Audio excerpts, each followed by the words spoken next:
building games was just working with the limitations that you had in hardware. So like even I love the Oh yeah. example you brought up with just like everything was a space game because you didn't have to focus. Like you just have a black background, like Oh dark yeah. back. No character animations. You're all like hard surface modeling, hard surface everything. Like you just worry about your VFX.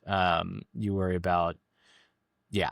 I mean, even to this day, when I'm making my own stuff, I stay away from character animations and all that. Like rigging, I spent so much time on Gates of Temlaha, like rigging and skinning and painting weights, and all that stuff. For a 25-year-old piece of software now, like all of that is watching all the AI stuff today just makes me go like, oh my god, this is crazy. I would love to use all that stuff. Um, but back in the day, it was just miserable because you go and you're painting weights and you're just like, Of course. I don't know what happened. Like this vert is way over here, whatever. And then you're talking about bone animation versus vertex animation. And like Serious Sam used vertex animation, which was great because you're just moving. It's like keyframe animation. You're just moving verts around where you want them, and then you play the keys out. But like bone animation, significantly different, especially when you have mesh issues and all that kind of stuff. But it was a huge learning process for me, like knowing about all of this, knowing how engines work, at least kind of how they work. Enough about it to get myself in trouble, those types of things. Always That's fun. good. It's crazy to think the amount of elbow grease you had to put in. And I think like now it's also cool to hear your thought, which is I wish I kind of had like all this AI tech coming out. You're like, I wish I had this back then.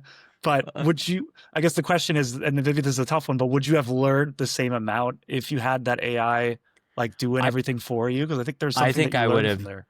learned the same amount. It's just a different way. A different type of thing, right? Like it'd probably be more about LLMs and like how, they're working, how you can utilize them more, how you can create MCP, controllers and things like that to get more out of AI, because it wasn't a normal, and the environment that school created, it wasn't a huge school. I think it was 300 total students.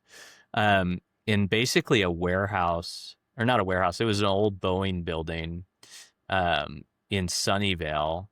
And so this is 2000, right? 2001. This is before Facebook, anything like that. It's Silicon Valley, but it's old Silicon Valley. It's like there's Yahoo is right next door. Yeah. And so you put, 300 people who want, or it wasn't even 300 people who want to make games. It was maybe 50 people who want to make games, another 250 who are just trying to make animations or make art in some way, and then there's a fire science program for some reason. And so you put them in this like just box of a warehouse building, and every day we were just grinding away making games and trying to do stuff. And then we'd have they had like a multi-purpose room where we would go and do LAN parties on the weekends.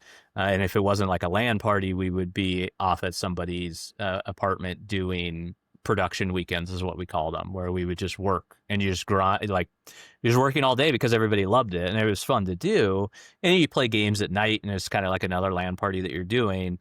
But you're just all, it was college for nerds, which is great because you're just gaming, drinking, doing whatever normal college kids does without the partying, but the partying's all about games. Yeah.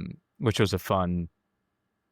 It was fun. Like looking back, I kind of go like, oh, I didn't get a lot out of my education, but then at the same time, I'm like, oh, I guess I did. I got what I needed, which was at the time, other like-minded people who were willing to put in the effort to make something cool. Do you think the industry has kind of changed in that way? Like as it's matured and become much more of like now they say gaming is bigger than like cinema and movie and music combined. So like you kind of lose that underground you know what I mean? Like you kind of lose that essence of it. Yeah, I think so. I think even, so I went back and taught a little bit later, 2007, 8, I think I taught a couple classes after having been in the industry for a little bit.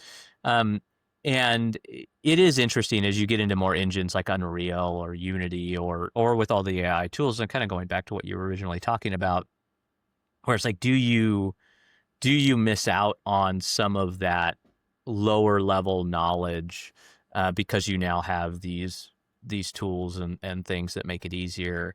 I probably you lose a little bit, but I think at the end of the day, like it's probably just harder to find those like-minded people because there's more noise in the system. Yeah. And if you can find that group and find that community that is able to have the same shared passion, then I think that's awesome. But it's probably harder to find it now because you have a lot of these different communities forming up, or different people starting their own games in different places and being like, oh, okay, this is my game. I'm going to work on it. Everybody's going to work super hard. Let's go. And then all of a sudden, like, nobody shows up for anything, and then it just dies off. Right. Yeah. I can imagine there's a ton of people experiencing that. Even back in the day, like the mod community, though, you were online and everybody complained about, remote work, not in the same way that it's remote work now, but you were trying to do all these remote projects where just everybody's online communicating on a forum and being like, hey, I made this thing, here's this thing. And it was really tough to get anything done. And that was the college really helped for that, putting all of those people together and giving the facilities, even if the instruction wasn't great, or really, I mean, it was such a new industry. Right? You can't really inform any of that. Shit, they hired me as a teacher like years later, so I don't know how many they actually had. But yeah, it would be a very interesting world now. But you could do so much on your own without a massive team at this point too. Yeah, So. and I think it's only going to get easier, honestly, if you have a lot of you have these engines that already exist out of box that you can just use, which you can argue the pros and cons for it. Like, obviously, it makes a lot of things easier, but I mean, you also have things like, was it Rosebud AI, all these other like essentially AI tools that are trying to make games on their own, or you just like put it in the grok and try and like one shot a game or something. They're not there yet, but they will be. They'll get closer and closer, which is interesting. But like, that's kind of the thing that as I've been looking more and more at it, I love AI tools and everything about it, and I think it's great. The idea that it's kind of like the camcorder in movies, right? I've made this analogy before where you had the camcorder come out in the 80s and like Hollywood's like, oh my God, the camcorder, everybody's going to be a filmmaker. Everybody's going to go make money. They're going to take my job. It's going to be gone. And then you have like you realize that it's hard to make movies. It's hard to create scenes and talk about the mise en scène and like figure out how all of your scenes are going to cut in your editing and all of these pieces and how you drive that creativity. And it's the same with games. Like, games aren't easy. Like, nobody said games are easy. But there's a creative process to it. And what I am excited about at AI is like those people who are good at making games, who understand what it takes to make games, can now go and make more games. They can make more like interesting games. They can actually take some of the risk away that publishers are scared with because they invest so much. They invest hundreds and hundreds of millions of dollars into projects. Now they don't need to invest hundreds and hundreds of millions of dollars into projects. They can take more risks, and you can now start to see more opinionated pieces of content that may have cultural significance or may drive something forward that just wasn't really thought of before.